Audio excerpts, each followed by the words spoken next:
violence, this attempted assassination. Let's listen to the president. Fellow Americans, I want to speak to you tonight about the need for us to lower the temperature in our politics. And to remember, while we may disagree, we are not enemies. We're neighbors, we're friends, co-workers, citizens, and most importantly, we're fellow Americans. We must stand together.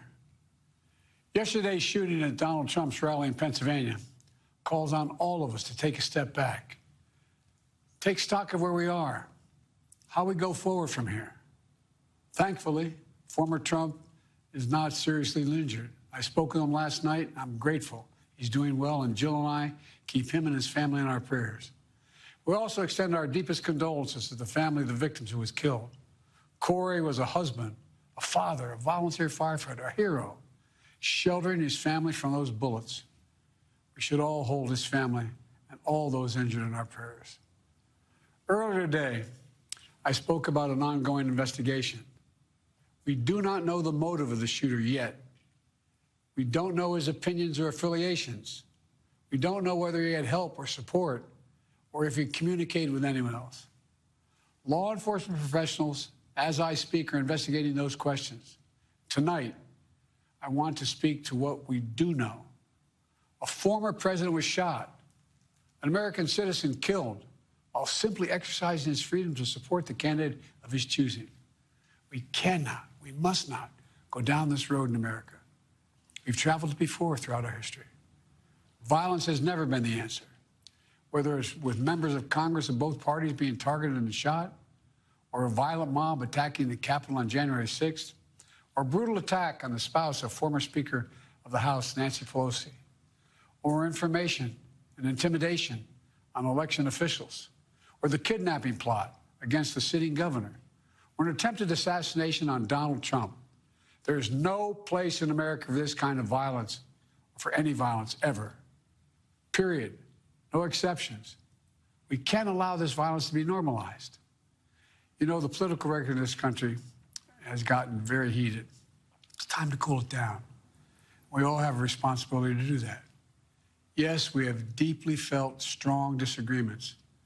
The stakes in this election are enormously high. I've said it many times that the choice in this election we make in this election is going to shape the future of America and the world for decades to come. I believe that with all my soul. I know that millions of my fellow Americans believe it as well. And some have a different view as to the direction our country should take. Disagreement is inevitable in American democracy. It's part of human nature. But politics must never be a literal battlefield, or God forbid, a killing field. I believe politics ought to be an arena for peaceful debate, to pursue justice, to make decisions guided by the Declaration of Independence and our Constitution. We stand for an America, not of extremism and fury, but of decency and grace. All of us now face the time of testing as the election approaches. And the higher the stakes, the more fervent the passions become.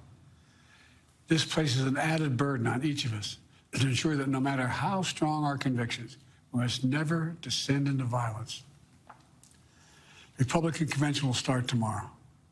I have no doubt they'll criticize my record and offer their own vision for this country. I'll be traveling this week making the case for our record and the vision, my vision of the country, our vision. I'll continue to speak out strongly for our democracy, stand up for our Constitution and the rule of law, to call for action at the ballot box, no violence on our streets. That's how democracy should work. We debate and disagree. We compare and contrast the character of the candidates, the records, the issues, the agenda, the vision for America. But in America, we resolve our differences at the battle box. You know, that's how we do it, at the battle box, not with bullets. The power to change America should always rest in the hands of the people, not in the hands of a would-be assassin.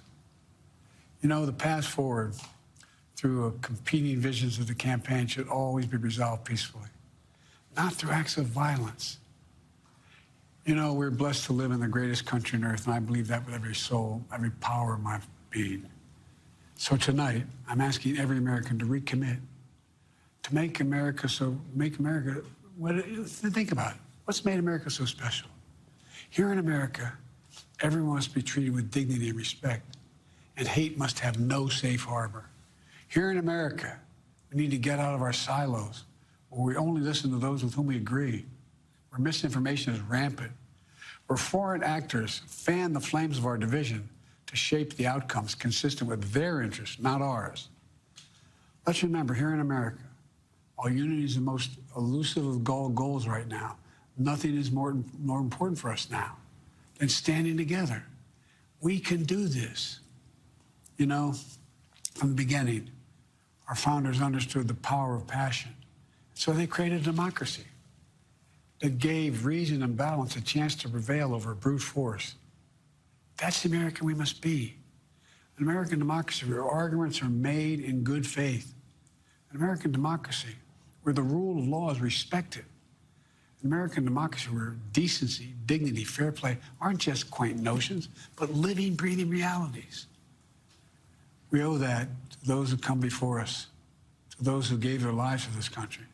We owe that to ourselves. We owe it to our children and our grandchildren. Look, let's never lose sight of who we are. Let's remember we are the United States of America. There is nothing beyond our capacity when we do it together. God bless you all, and may God protect our troops. President Biden calling on unity from this country.